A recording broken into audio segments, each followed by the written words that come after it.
So now it's the preview. So, all right. So, what did you think? What did you think about the show today, Madeline? I thought this was a good episode. I liked y'all's chemistry. I liked how y'all started off, and it was almost like y'all were in sync with everything you were saying. I thought that was really fun to listen to, and just how it kind of opposite energy. It usually levels out because you're very stern, and then it was just fun listening to that. Yeah, their energy helped me to loosen up. So, did you learn anything today?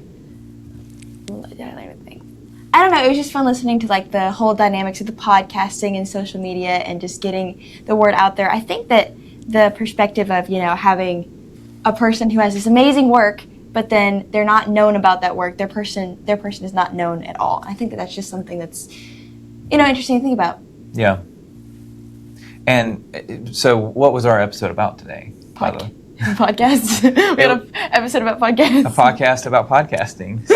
I was sitting over there and I was laughing about that. I was like, the podcast about podcasts. Yeah, and in a lot of ways, it's true. So, we learned the value of a podcast. Mm-hmm. We learned about marketing, PR, really just so many different things as far as why maybe somebody might want to get into this realm, but just some other things about marketing and branding that would apply to an AEC company. Mm-hmm. So would you like to give the intro of who we have on here today?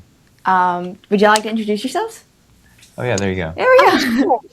I'm Lauren Sleeman. And I'm Carey Balogh. And we're from Brand Groupies. Brand Groupies, awesome. And it was a great episode. And my name is Andy Richardson, and this is our producer, Madeline, and this is the Enhance Podcast. I've been doing this 27 years, and I'm still learning so much about people in the AEC industry. So join us for this great episode. Let's jump to the intro.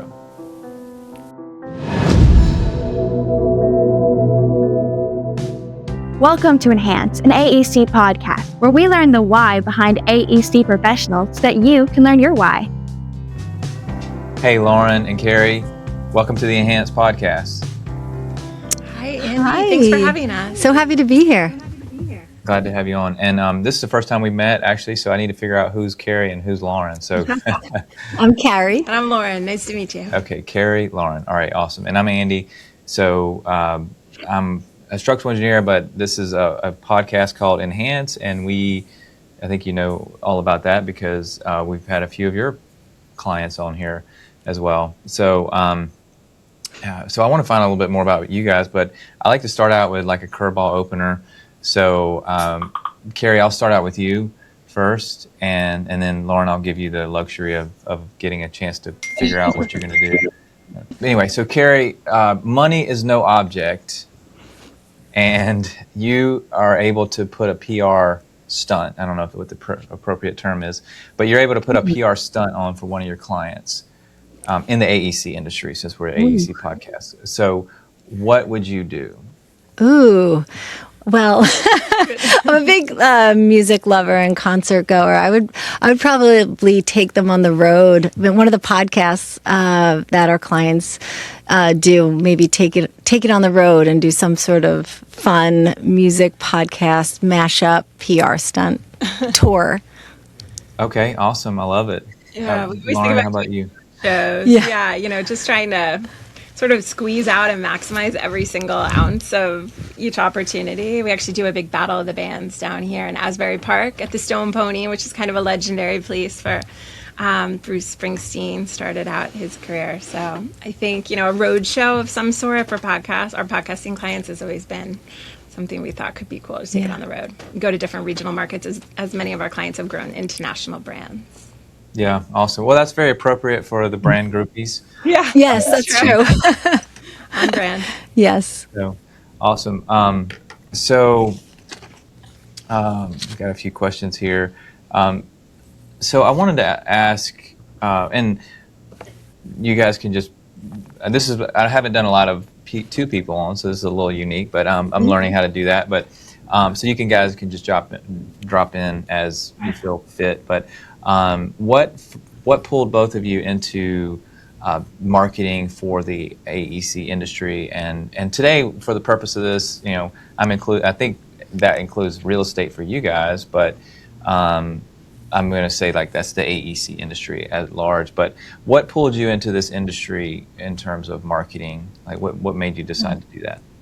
It's a good question. Lauren and I both have fashion PR backgrounds, so it was an interesting pivot. And I think it was a turning point 9 years ago when we landed a major New York City-based architecture firm and started helping out with their social media and eventually their PR. And saw such a gap in the market, so much opportunity when you were to compare the AEC industry with the industry like fashion that we were used to being so far ahead, 2 seasons ahead, and we just saw this opportunity to kind of catch up with where the other industries were going and what was kind of more cutting edge in the communications and marketing realm. Yeah. Lauren, did you have anything to add to that? Yeah, I always say, this industry is a bit different. It's funny, when I look back in my life, I actually grew up in this industry. My mom's an interior designer. My grandfather owned an asphalt company that obviously serviced the built world. And my dad worked in roads and construction in Pennsylvania as well. And, we learned so much from these big global fashion brands. And what we came to learn when I joined Carey several years ago in the business was that many businesses in the AEC world they don't treat their public persona in the same way that we were so used to with the fashion brand. So putting the stories and the faces behind the brands out there was first and foremost at the very forefront of all the marketing strategies in the fashion world. So it's been really fun to approach a more traditional industry and really start to shake things up with brands that are leading in a really visionary way. So you said that they didn't consider the persona of the customer in this industry. What do you mean by that exactly? Well, actually, not the customer, more their own persona. Okay. So when you think about, let's say, an architecture firm or an engineering company, how are they shaping the narrative for the people that are following and watching and considering doing business with them? So we actually subscribe to a philosophy by a marketing guru that we really admire named Mark Schaefer. And he wrote a book called Known. And the philosophy behind the book is that if you can be known in your industry, when you walk in a room, people know what you do and how you do it and how you differentiate yourself from your competitive set, you're much more likely to win the business. And so that's really the philosophy that we've led with as we've started to shape our clients' brands. We've been at this for a decade. Yeah, I mean, that makes sense.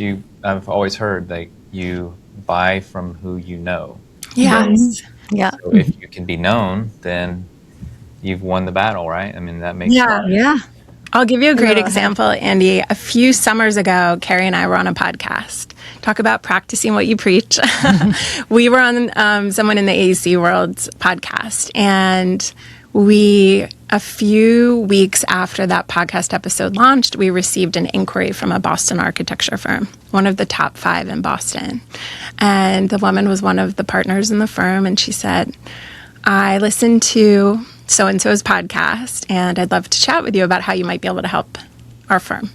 So we got on a call, and Carey and I did what we normally do on those types of calls. We started telling our story and how we do things, and she stopped us. She cut us off after the first 2 sentences. And she was like, no. I already know what you do and how you do it. That's why we're talking today, because I really like your approach, and I really want to tell you more about what we do. So it's kind of like the proof is in the pudding. That's what we often say to clients or even potential clients.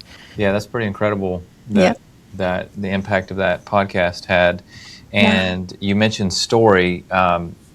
That is a polarizing term that I've seen on social media lately, especially in this AEC realm, because I'm trying to think of how to say this, but you probably know what I'm saying. I mean, the AEC industry is kind of buttoned up, right? Yes. Yeah. So this idea of a story do you feel that there's problems with maybe it resonating with the AEC industry?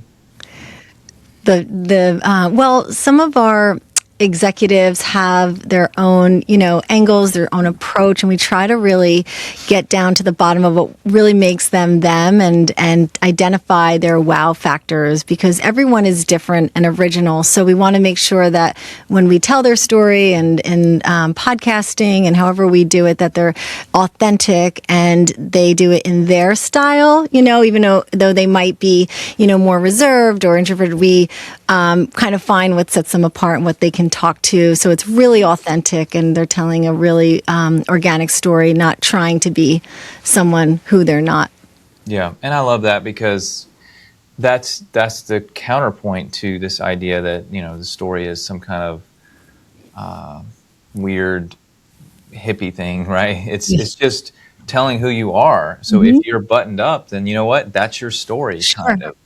And it's because there's probably a reason for that, because for us engineers, for example, we're dealing with some pretty serious stuff. Like, I don't want to necessarily show a brand Groupies might not be a good fit for me, right?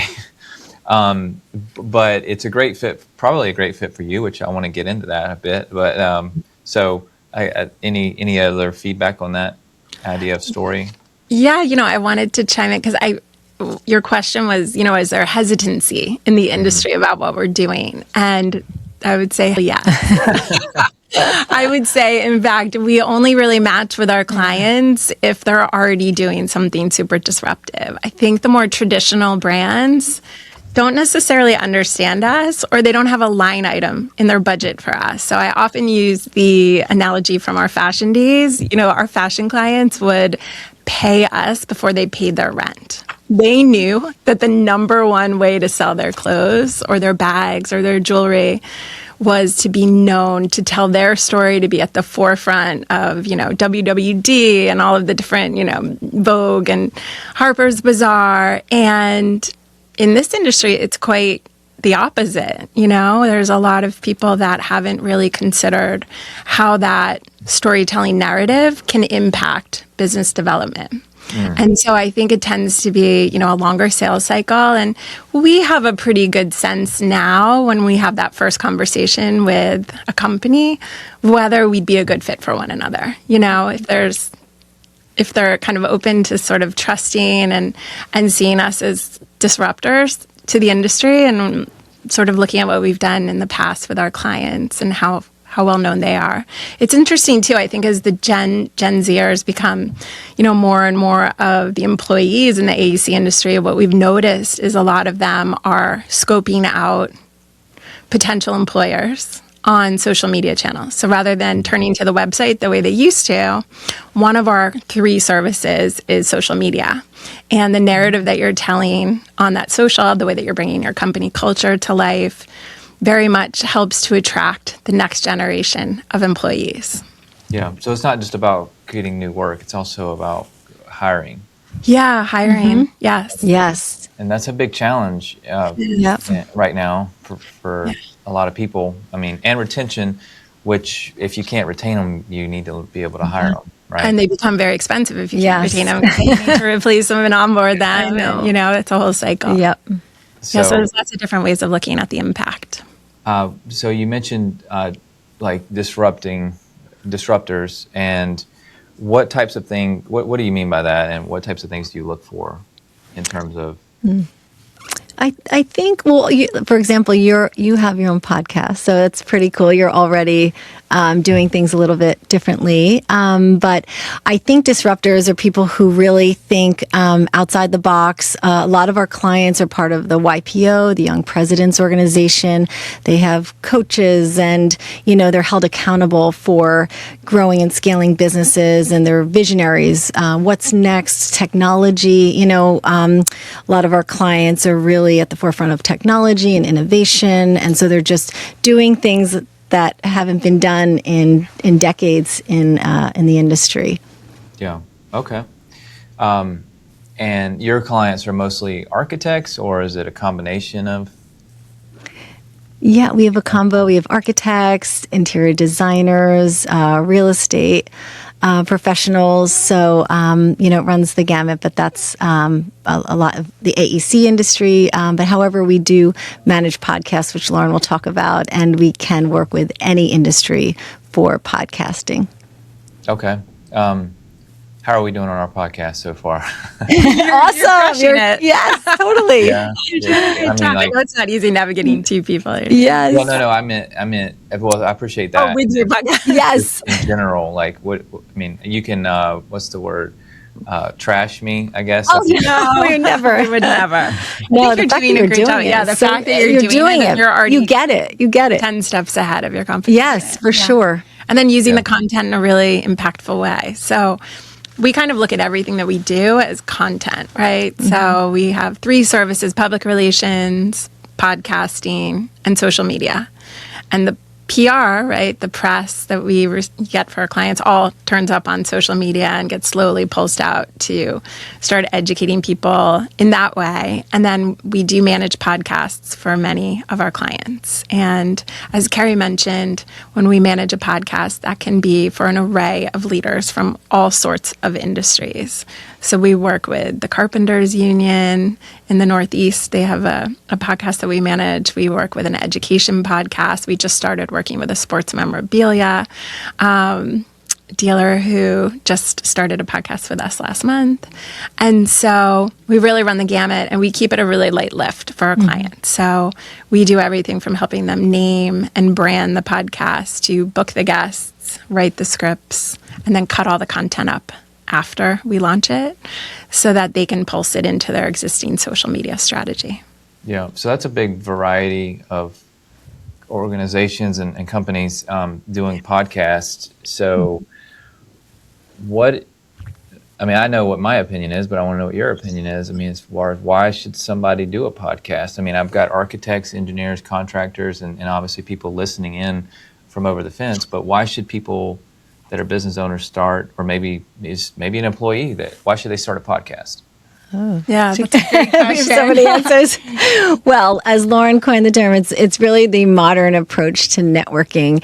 As you know, I mean, after this episode, we feel like we've had this intimate conversation with you, and I could call you up and say, "Hey, Andy, what do you think? Do you know anyone in this profession you could introduce me to, or do business together?" And there's that, I guess, saying that nobody says no to being on a podcast. We always say, if you have a potential client you want to win, you ask them to be a guest on your podcast. Next thing you know, you can follow up the week after and say, "Hey, it was so great to have you. Let's meet for coffee." And it just really is great networking. Yeah, it levels your relationship up into really fast tracks, as opposed to standing in a room the old school way, a networking event where you're walking around shaking hands, handing out business cards.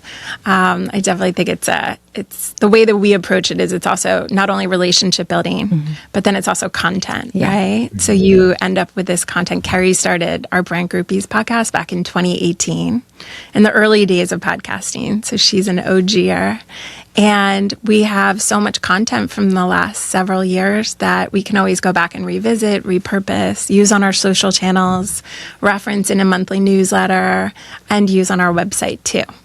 Yeah, and that's a great reason right there. I mean, to be able to have something to talk about, which is back to kind of like the PR side too. I mean, you can talk about, hey, this, and I would think PR. What does that? Maybe what is PR traditionally, and what is that currently in 2026? That's such a good question because it's changed so much. I started, in 2001. Carey started a little bit before that in the PR days. And back then there were so many earned media opportunities, and there still are. However, one thing that is a bit different about the traditional approach to PR is there could be a longer cycle to actually receive a result. The cool thing about podcasting is most podcast hosts are not full-time podcast hosts. Most of them, it's a side hustle, and oftentimes it's a business driver for whatever their core job is. So years ago, we developed a separate service under our PR umbrella called a podcast media tour. And it's actually a play on an old school technique in PR that was called a satellite media tour. So our podcast media tour, the PMT, is something where we partner with leaders and we help to secure podcast interviews on their behalf each month and really broaden their network through an interview that they can do from their desk for an hour once or twice a month. And then we cut all the content up very similarly to the way we would if we were managing your own podcast. And then they can pulse that out. And the halo effect that it has is really giving your audience the perception that you're everywhere, whether you are or you're not. And I'll give you a really great example. We worked with a company, and within the first few years of them starting that company, they didn't really have many projects behind the scenes. But we were very active on the PR and the social side, and booking the leader and the face of the company on podcast interviews. The perception was the company was on fire publicly. Behind the scenes, it was a bit of a different story, but you never would have known that. And that was the whole strategy behind us. It really helped to fuel them winning more projects because, like I said, the public persona was that they were everywhere and they were being interviewed by all these people across the country and they must be doing all these innovative things and we can't wait to meet with you and talk to you and learn and then hire you. So that's it's one of our other services that we offer. Yeah, that's awesome. And I mean, that's exciting too. I mean, that's one of the reasons I got into this is, well, actually it was the content for me because I wanted to put the content out there and it was an idea of, well, they ask you answer. Have you heard of that one? That book? I have. So, I mean, that's a bit of an old school, like blogging idea. I mean, it's not that old, but it's a bit old school. But anyway, it was the idea of people ask questions and then you answer it and you write a blog about it. And so the problem is by the time that I would like figure out, hey, we need to write about this, and the team, the marketing team would say, well, what do we write about? It's technical, so we'd have to have a conversation about it, and then also it doesn't really, like, we could talk about engineering all day long, but that doesn't necessarily, it's not exciting for architects necessarily. I mean, they can only learn about they need to understand some of this stuff. Sure. But they can only take so much, right? Yeah. Education. So I was like, why don't I, and then I said, well, they're not going to come in and interview me. But then I don't know where I got the idea, or maybe it was listening to somebody like you guys, and it was like, okay, do a podcast, and then they will interview me. Yes, that's right. Absolutely. So unfortunately, we haven't really leveraged much of those, but we have all the data there. Right.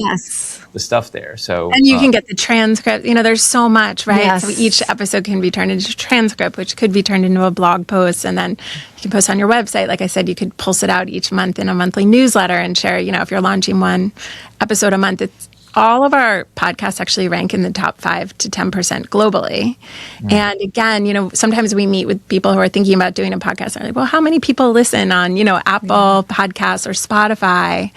And we cannot underscore enough how important it is to put it out on social, right? Because the views and when you co-promote something, so we'll co-promote this with you, you can tag us, and then we'll co-promote it together. And the exposure that you get to those audiences on social is incredible. And back in the day when Carey started Carey and Groupies podcast, there was no video, right? It just used to be audio content. But now every podcast, for the most part, is video. So now another service that we've added on over the years is each of our podcasts, we encourage them to put it on to have us do it for YouTube as well, because YouTube is one of the top channels these days for podcasts. Yeah, I saw that. That's pretty wild. Yeah. In fact, the research I did is it is the highest. It's not even close, actually. I think it's 30-35%, and then of course you have Apple and Spotify trailing, but people also love the YouTube Shorts. So the way that we work is we record audio and video just like you are right now, and then we use those social media clips and we post them as the YouTube Shorts. So that helps with the algorithms as well. Okay. Yeah. So Jessica, we got to get going on that. Yeah. Sorry, Jessica. Yeah. I mean, I think that's one of our goals, but it's just there's always 11 things to do. I know, and it's always changing, and it's a lot of work. That's why one of our clients had us on a podcast at a conference. They spoke with us on stage. They invited us to be on stage, and our client, said in front of 500 people, they make me feel like a celebrity. Like I show up, I sit in the chair, I read the script, I interview our guests, and then I go back to my job and they kind of do the rest and make me look good. So it's a lot of work. Yeah. So and it's taken us years, I think, to get our process down. And, but it's a lot of different steps and making sure you really squeeze out every ounce of it. And it's always changing. And it's always changing. Yes. Yeah. Now, you said you had your like top 5 to 10%. What's the secret to getting to that point? Oh, We can say it together. Consistency. Sorry. You just have to be posting, right? It's like any other algorithm. You need to be posting a new episode at least once a month. And the more frequently you post episodes, the more listeners you'll have, the better your algorithm will work for you. So most of our clients launch one a month or every 3 weeks, right? We work with lots of businesses in the B2B space, right? But I have friends that launch a podcast every single week, and their numbers are really great because they're feeding the beast, right? Every single week with a new episode. But I think if you can goal to have at least, one episode launching per month, and then also just look at it as a long-term strategy, right? We've had people come to us sometimes and say, oh, can we do a podcast for 3 months or 6 months? And that's not really how it works. And in fact, what's the stat, Carey, about podcast making? Oh, yeah. I think it's like 70% or something after 6 months. Stop. They get it going and then they just don't continue. Mm-hmm. So it seems like there's a lot of podcasts, but there's not a lot of active podcast posting. Yeah. And where would one start? I mean, other than just, I guess they could just call you, right? But yeah, I think, what sets us apart, I think, is we are a one-stop shop from, booking the guests, writing the script, even with our PR backgrounds, just really finding those key timestamps in the social clips and making sure that, we're tagging the right people that are going to share it. I mean, there's so much strategy, I guess you could say, behind it, and with a PR mindset. Yeah. Okay. Now, what if they just wanted to kind of do a homegrown version of it? Is that possible? Yes, sure. Yes. Definitely. Yeah. I think, good lighting is key. Having a great mic, strong Wi-Fi, the basics. And then again, just, starting to be really consistent with it and tapping into social as much as you can, I think is the way to start really getting some visibility. Yeah. Okay. Is there any parallel situations to podcasting that maybe, like, I'm just really not into this idea of podcasting. Is there anything parallel to that we could just do, and maybe it's not once a month, it's just every now and again I got this killer idea for a guest and I don't know, want to do that. How would you approach that? I mean, you can always do like a social media series, maybe brand a series, a name, right? A little sit down with Andy or something clever. And you could always record, do a video and ask a few questions and do kind of short snippets as a video series on LinkedIn social media. Still has like the live option as well. Live. So if you're comfortable having a live chat, you can also invite someone to be on your LinkedIn and do a LinkedIn Live. And you can also, they don't have to be live, so you can also pre-record it, but then like lead and tease it a little bit and then act like it's going to be live and launch it in real time. And really, going back to the, why should we do this? It's because of those 3 reasons, right? The PR, what were the other 2 reasons? Well, social. Social content, networking. Content. It's also a good legacy. You always talk and about I say legacy. Piece, right? Yeah, like I interviewed 2 important family members before one of them got dementia, and it's like it'll always be there. And we think it's so key. It would be great for multi-generational businesses, especially in the AEC industry. You see the next generation and what's the succession plan and have that, the dad or the grandpa or grandmother who founded the company years ago. How did they start it? Hear their story. And that will live forever for employees decades down the road. And we just think that is just something so special for legacy. We've pitched it a few times. We'll see. Someone's going to say yes someday. That's been a big selling point for me a few times because I had one architect. He said, "Well, I got enough work." Right. Yes. I don't need that. I said, well, Yeah. you've got so much knowledge Yes. that we need to get that knowledge out there and Yeah. share it. And another guy was Robert DeLoach. So you can go back and listen to it. He was a World War II vet. And he's like 94 years old, and he was an engineer. So, Wow. and he was on last spring, and I think he's older than that. He's pushing 100. So, Okay. anyway, but that was I wanted to get his leg. I wanted to get this on film, Totally. And caption. and that was exciting actually Yes. to get that information. That was the only reason I did that one for me. Oh, that's amazing. And I mean, obviously it's entertaining for people, but Sure. really just felt like that needed to get on record somewhere. It is really Yeah. special. And you always have that to go back and reference. And Yeah. I think you can get kind of creative. Like over the years, we had one client whose firm escaped from the 9/11 towers. And we, on one of the 9/11 anniversaries, he interviewed the man that was running the firm at the time. And they did a really sort of intimate, intense conversation reflecting back on what that was like. And that was really special. And we've also done projects where we brought whole project teams. One of the biggest projects in New York City in Times Square had lots of different partners over the course of 7 years working on it. And we did a round table with all of them. And The engineers. There were engineers, we've done podcasts from events, big events too. So it's the kind of thing that you can really get creative with too, and it doesn't have to be the same every single episode either. Yeah, awesome. So let's say I'm ready to do this, right? Yeah. But I'm pretty conservative, and I mean I'm a conservative president of an architectural or engineering or construction company. How do you convince me to get behind the mic and share my personal story?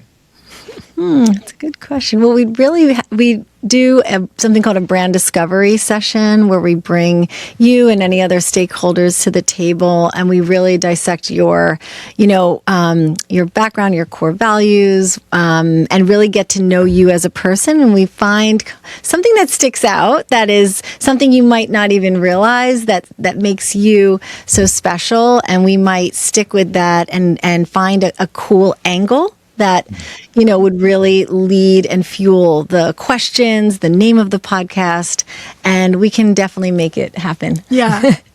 I don't think we try to convince people we're talking to too much though. Yeah. Do you know what I mean? Yeah. Like if they're not feeling it, it Yes, of probably course. isn't going to work. You know what I mean? So it's like, They're not but if they're comfortable. there, we can help them get there. We found that we can't really, it's kind of like you get it or you don't. You can be a little hesitant. Those are always our favorite clients. Yes. They're not dying to be in the spotlight.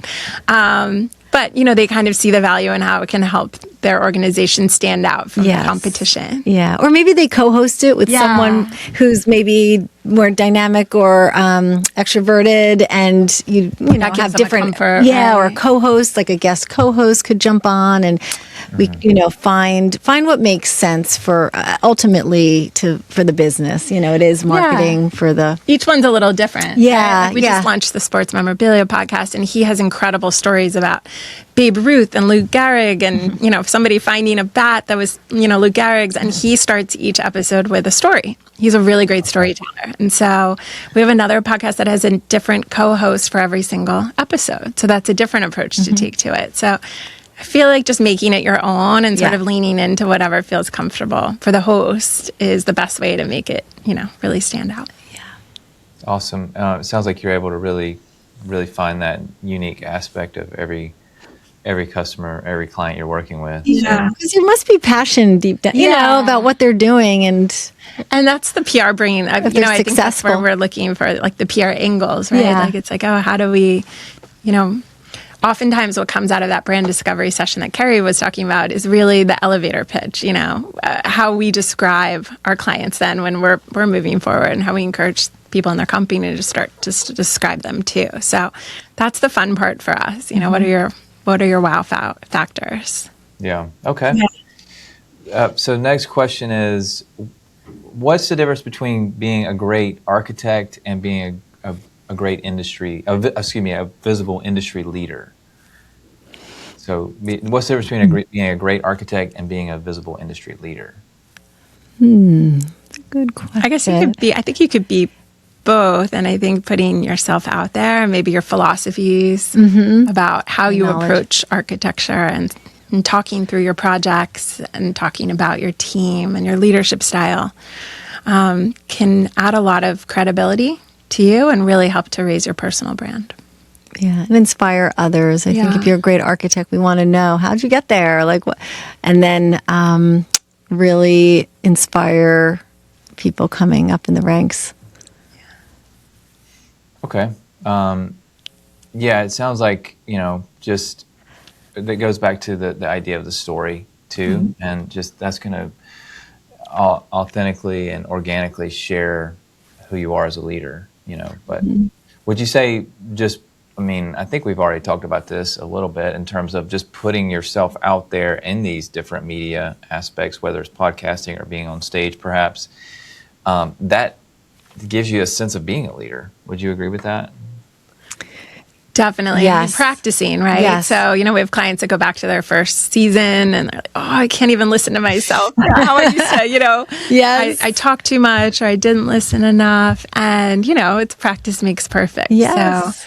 So, we have media trainers who work with them, and they get addicted to podcasting. It's fun. They love to talk and it's being strategic, guests. right? Yeah. As you start to pick the guests, right? Like who has a network that you'd like to be exposed to, or would they be open to collaborating when, you go to co-promote the episode when it launches? So, and there's fun angles too. Like Carey had the great idea a few years ago. We know a Gen Z expert who's written 7 books on the topic, and he came on to an architecture podcast and talked about how by 2030, 30% of the workforce is going to be Gen Z. And how to hire them. How to hire them, how to treat them, what types of things they're looking for as an employer. And it was a different kind of episode because it didn't have anything to do with architecture, but it had everything to do with how to run the firm. Yes. Yeah.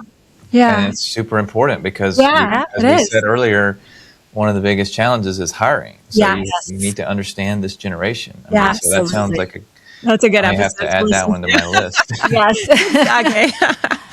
Sounds pretty interesting. So, and I love that topic too, the different generations and. Sure. I know a lot. It can get heated too because it's like, well, that's a stereotype. I'm not like that, Sure. And but it's like, well, yeah, but it's kind of true. It's kind of true. Yes. Approach it through the lens of education, right? You want to learn and you want to be, attractive to this, next generation who might think through some things differently than you do. I think it's, really having that open-minded approach. So what was one of the biggest insights of that Gen Z since we brought this topic up? But I know. I think, we always talk about our career journeys, how, I slept at the office. Yeah. Lauren, your own stories, like crazy, crazy working. And, it's hard. Almost you have to meet them where they are, not all the way, but, kind of understand they're not going to, not have that balance in life. Like, I don't think when we worked in fashion, we had zero harmony in our life, and they care about wellness and, leaving the office, going home to enjoy their life. I mean, there's something to be said about that, but I think just meeting them where they are, knowing that, you can't make them Gen X. Yeah, and we can learn from them. And we can learn from them, So yes, and we have to come it's their way ways, a little bit.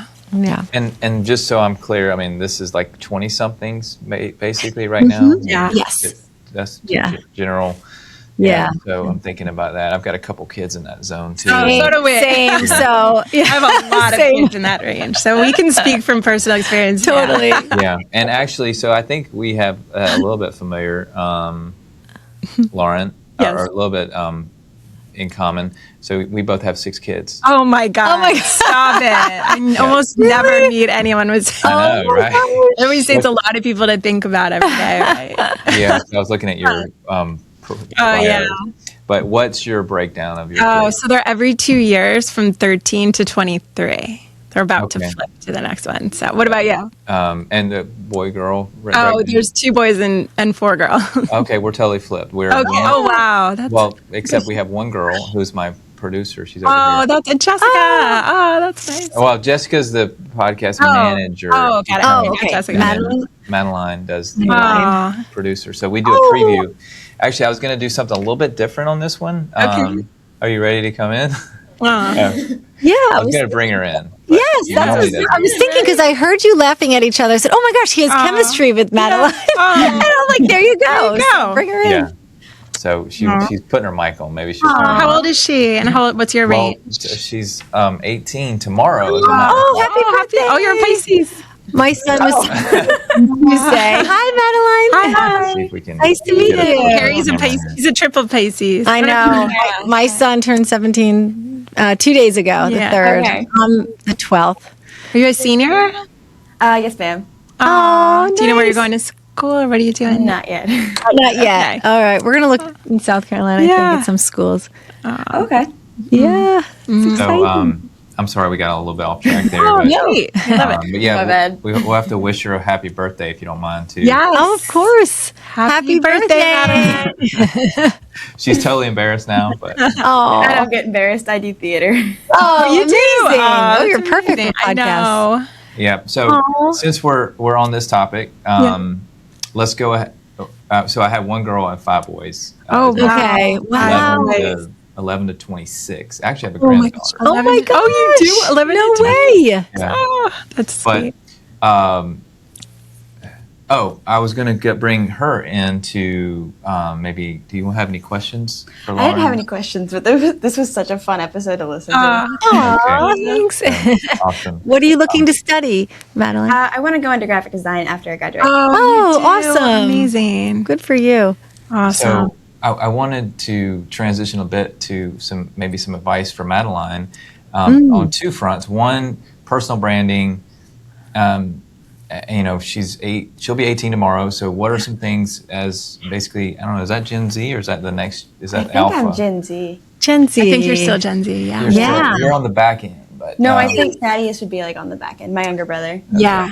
All 11-year-old right. maybe. I think. Oh, So, that's awesome. a very young Gen Zer, but what are some advice? What are some tips for somebody in Gen Z that would for Yeah. personal branding? So let's start with that. Yeah, it's such a good question. And it's funny, I get approached, I think like once a week, I do calls with, students looking to get full-time jobs, and it's tough out there. But I always say, especially if you're in graphic design, I'm sure if you have a portfolio or something to show your work, even if you were to get onto LinkedIn and start posting your work, no matter what you're doing right now, if you're heading up a club or you're doing art for the school paper, any sort of club or anything, you could even do a post about it, and just to kind of go that route into the graphic design and art and start telling that story, and also nailing down your personal brand. But I think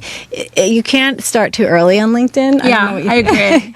But when we get resumes, like we'll get just a resume, and people will say like, "See attached." We would love to see a portfolio or a video saying, "Hi, I'm Madeline. I really love graphic design. I'm so passionate about it," and just share who you are.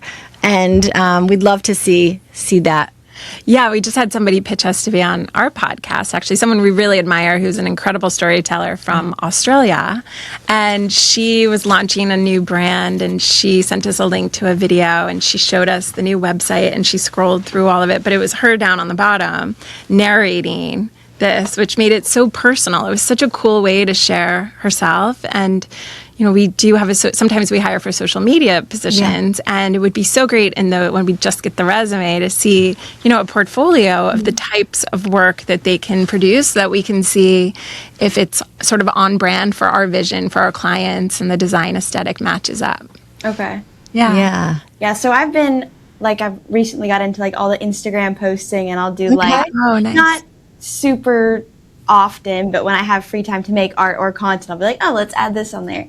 Awesome. And then other than that, I'm not really branded, I guess. Yeah.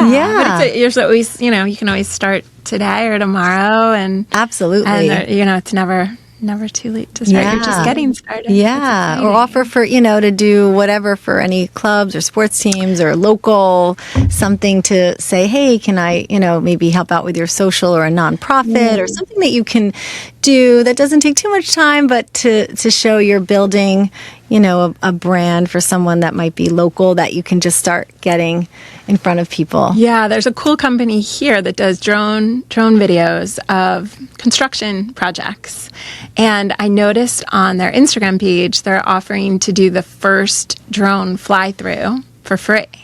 And I thought that was such a nice way. It can't probably cost them too much to throw a drone up in the air and then, run it through your project. But you end up with some great content. You get to test them out, and it just sounded to me like such a great, if you're thinking about a company that's working on 40 projects right now and you offer to, shoot one of them just to get your foot in the door, I thought that was kind of an interesting way to approach it. So, that'll get your wheels turning a bit. Yeah, that's good. That's great advice. So personal branding, and then she's an artist. She both does theater and also these beautiful art paintings that she does. But art paintings. Oh, I'm sure you're so talented. I would love to dad see is an artist. Yes, yeah. So anything we can do to help you. She likes to paint too. I guess you can tell. But, I love that. Or even for your company, if there's any opportunity to intern, or social or help, or help interview your dad. Yeah, so she's the producer, and that was part of the idea was when I said, I'm a very straight-laced guy, and I'm not at all. So I was like, I need to spice this up. So you'll help at the beginning, because we know that the beginning of the podcast, you got to hook them in, right? So if I had somebody that could help add some bubbly to the front end, it might be good. Yeah, definitely. It's so nice you to do this together. I know. It's awesome. And even like art, as far as video go, like the video clips, you could add in, the text and the photos of projects, and you can get really creative. Yeah, Carey's art creative. She's super creative. She has both sides of the brain, but she's super I enjoy creative, and she loves looking at doing things that. through that lens. Yeah, it's fun. But anything that you work on would be nice to have for people to see. Yeah. Awesome. Thanks for the feedback for her on that. Yeah, best of luck. Your last day of being a 17 an under right? A minor. A minor. That's it. Love that. That's really exciting. That's so cool. Best of luck. And you can follow up with us if you want. Yeah, we're happy to chat offline if you want. Yeah, definitely. It's funny, I'm navigating colleges with my son. He's a junior, but he's an art guy. He's a Lego guy. And, just trying to figure out, we're going to some art schools, but then liberal arts, traditional colleges to visit. And it's hard to figure out, right? Which route direction. And so. Yeah, it definitely is hard to navigate that, especially since a lot of the bigger art colleges are so expensive. Yes, I know. Yeah. Yep, they are, and you really want that, return on investment after. I know. After school. You're going to see SCAD. Oh yeah, I'm going to see SCAD. Yeah. Okay, that's in a few weeks. Yeah, right across the river. Yeah, that's right by my house. Yeah, awesome. We hear it's beautiful, but again, we're New Jersey, so I don't know how far he's going to feel comfortable going, but. And a lot of our architects that we work with have gone to SCAD. Not all of them. That's a big. Nice. Interesting. Really. Oh, okay. Very cool. Yeah, it's really exciting. So I want to kind of. You can just hang out here for a minute. Is that okay? Chill. And then we're going to try one other different thing that we don't normally do, if that's okay. All right. You guys seem like, I figure you guys are. Oh, we're good. We're up. We're up for it. We record an intro for the beginning after we listen to the show, and so I think you wanted to test it out with a different kind of vibe. We're going to let you guys, this will be the first time we'll let you guys see what the preview's like live. All right. So nice. It's just a different idea. But anyway, that being said, I wanted to circle back on some things that I skipped over earlier about understanding, because you're both have background in luxury brands. Yeah. Like Gucci and Burberry. I don't even know what that is exactly. So I know what Gucci is, but so they're known, right? Gucci's known, but Burberry not as much. Burberry's not known enough. But how does that idea again, either way, both of you had background in this. So how does that idea of selling luxury items translate into selling a building or selling your work as an architect or engineer? I think the training was really intense as far as the fashion industry. And, what I took away is making sure that everything was 360 degrees, right? So when I first landed the architecture client, I said, oh my gosh, you're amazing out there, but your social media is not matching your brand, maybe your website or the people that, were part of the firm. And it's really that 360 degree branding, making sure that every single touch point is on brand. And I think, working with global fashion brands, I personally worked with a lot of licenses like Gucci watches and Hublot watches. And you really had to follow brand guidelines so that everything was real, like down to the detail. Like we're watching the Love Story, Carolyn Bessette, and at Calvin Klein, she's like, where are your black paper clips? And I worked with Calvin Klein, and you had to have black paper clips. You could not have silver or white, like down to the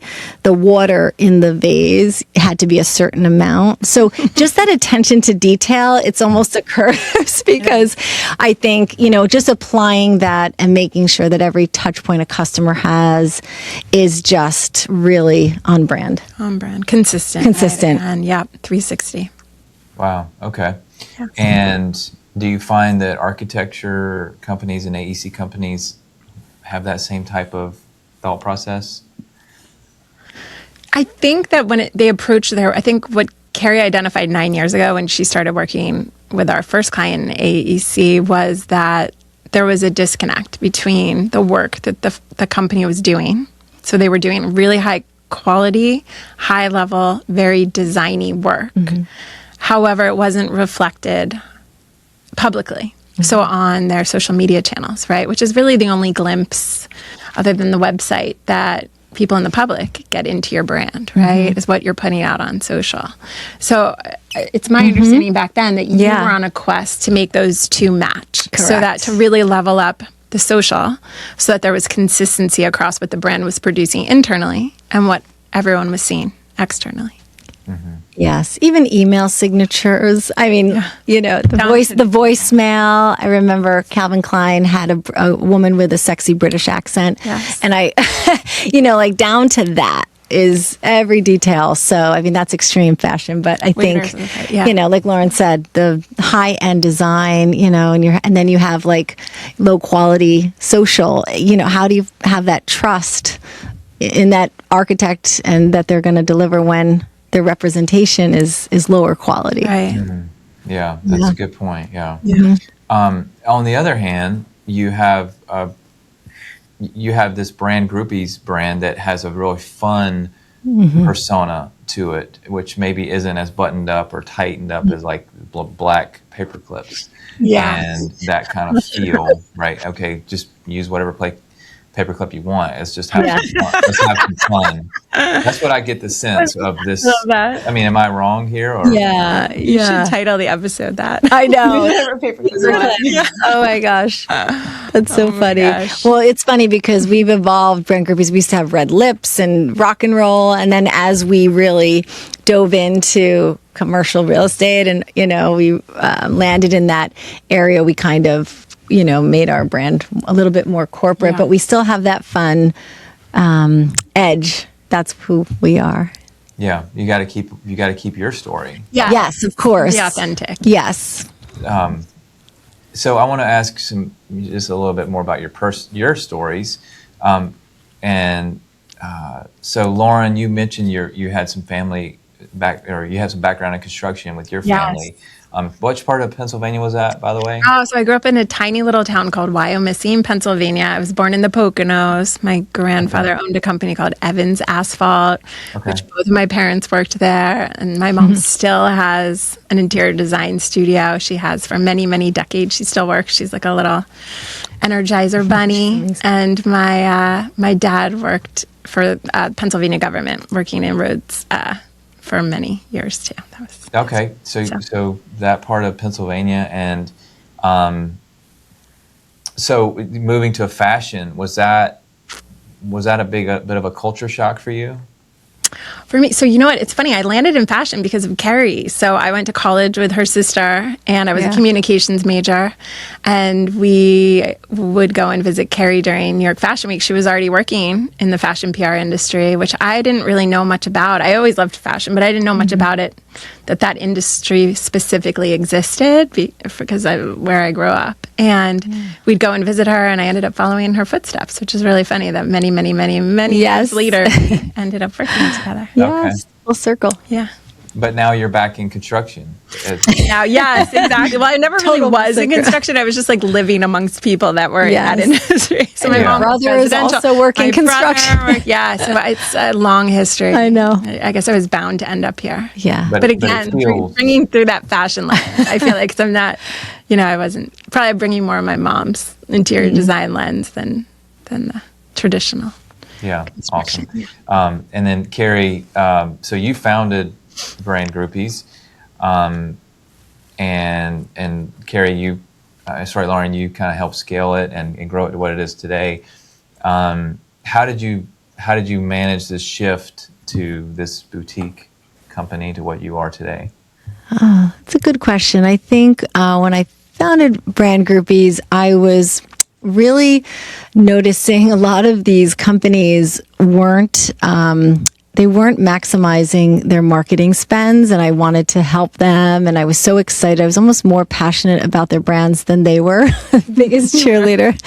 And while working with entrepreneurs was a passion early on, I just from working internationally in the city, my standards were so high that I really felt like I belonged more with corporate companies because I could add so much from the corporate experience. And then Lauren started was 6-7 years ago with the company, and I think we realized, all right, we're going to do this. It wasn't just me with freelancers. We both need to make good salaries. We need great, healthy clients, and we want to grow the team. And to do that, we really leaned into New York City clients who really got the value of PR and social media, and now, of course, podcasting, and who really, were, I guess, city. Yeah, I would say that mindset. We had been trained in New York. Yeah. It was, we really noticed that was such a differentiator, and we naturally sort of jived better. That get it. Yeah, to get reconnected, right? Yeah. Yes, exactly. So I felt like it was important to dig into some of your personal story a bit, and especially given our conversation earlier. And is there anything else about your stories maybe that you want to share? I've got your bios here, but is there anything else maybe that you think might be important? No, I think you covered it. You were so great. Research. Thank you. You really amazing questions. Thank you. Awesome. Well, Jessica helped me out here a lot. Oh, thanks, Jessica. We're usually the ones behind the mic, so we can relate. Yes. Yeah, just a couple more, and then we can wrap this up. But I do want to get a sense of what you think maybe some trends are coming up in this, social media. And so forth with regards to our industry, the AEC industry. What are some trends we should be looking at in terms of marketing and social media, et cetera? Especially with your background, I mean, we would want to know what your opinion is on that. I think for our company, we're really seeing and we've talked so much about it today, but the podcasting space is exploding. It's not going away. I think more and more companies are realizing the impact of, needing to have high quality content, and whether you're doing, a video series or you're using the podcast for your content fuel, telling the stories and being able to control the narrative, right, too, for your company. Mm-hmm.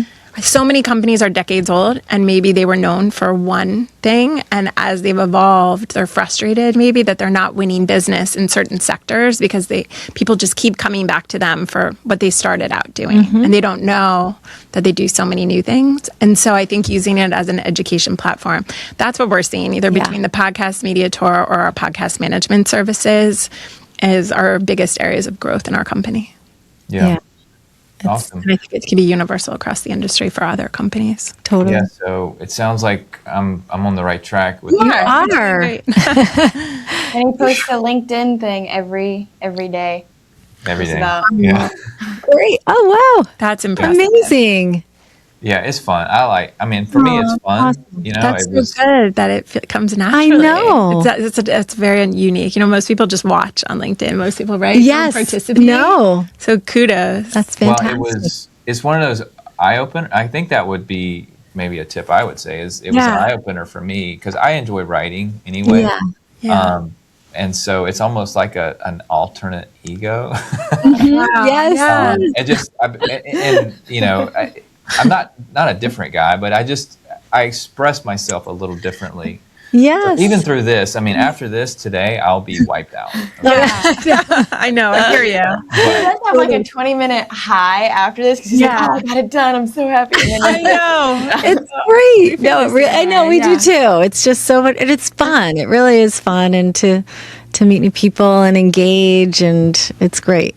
what really other what other tips do you have? Like, what's one tip that companies, even me, can listen to and adapt? An actionable tip that we can take today and follow it. Yeah, I think we're already doing it. I guess identifying potential clients that you might want to have on as a guest, and the consistency, I think, with LinkedIn, if you're already doing that, that's fantastic. Also outbound engagement on LinkedIn, commenting. Sometimes that even is as effective as posting because your name's showing up and you're engaging. But Yeah, and I think the last thing I would say is just really thinking of the faces of your company as it's really their personal brand, right? So people, like you said earlier, do business with people. So the more familiar and authentic and human you can be from afar, the more likely you are, I think, to engage and potentially do business with others. Yeah, awesome. Well, thanks for those tips. So we really haven't gotten to the main question. I mean, we really like to build up because this is called Enhance AEC Podcast, and we want to know, companies and people that enhance the world around them, and basically what their why is, And so, what's your bigger vision and what's your bigger reason for doing all of this? What's your why, basically? that's a good question. I think I'll say but I am drawn to energy, and I think getting excited. What sets us apart really is the enthusiasm, and my why from being a brand groupie. I was always a cheerleader, wanting to root people on. And when I was in the early days consulting for entrepreneurs, I was like, "You're amazing in person. Why is this not reflected online? Like, you're incredible. Oh my gosh! Like, let's get you going here." And I think that enthusiasm and that excitement and really making a difference in businesses. I think, having that excitement and always doing things outside the box. In fashion, it was always just fashion is so disruptive. It's so hard. So kind of thinking in that way and how to help people. And it was just also to not waste money. Like, why are you spending on this ad in this news? Like, let's do a podcast. Let's make every cent count and really invest your time and money wisely, and then just love seeing people shine and being the best version of themselves and getting out there. Awesome. I love that. I mean, thanks for sharing that why. Lauren, what about yourself? What she said.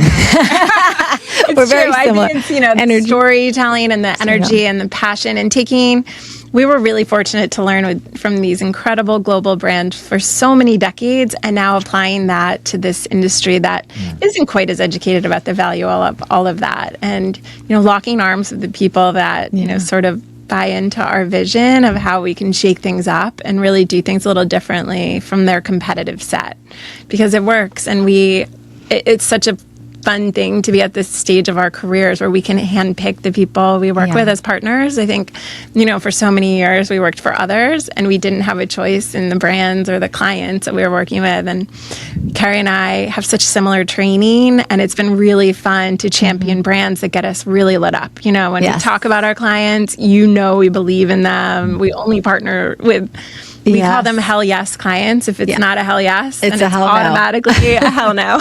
Yeah. So it's fun to be at this stage of our professional careers and have each other to bounce ideas off of. And our team is incredible too. Totally. And we care so much about our clients, and they trust us. There's this, it's really a partnership, and we laugh. Our goal is always to be invited to the holiday parties because we feel we're internal team. We're not an outsourced agency. We are part of the team, and they come to us for restaurant recommendations, and they're friends, and we care so much. And I think that's really special, our why. Yeah. Yeah, I love that why. I love both of your whys. So thanks for sharing all that. I mean, it's been a fun episode with both of you. Obviously, we want to let you let everybody know how to find you. So if you could share that with us, what's the best way to get a hold of you? Yeah, well, we're Brand Groupies on LinkedIn, Instagram, and Facebook, and then our personal LinkedIn, Carey Balogh. And Lauren Sleeman. Yes. Okay, can you spell it? So can you spell out Balogh? Yes, so Carey, Carey, and then Balogh, Balogh. Rhymes Okay. with Balogh. And then Sleeman is Sleeman.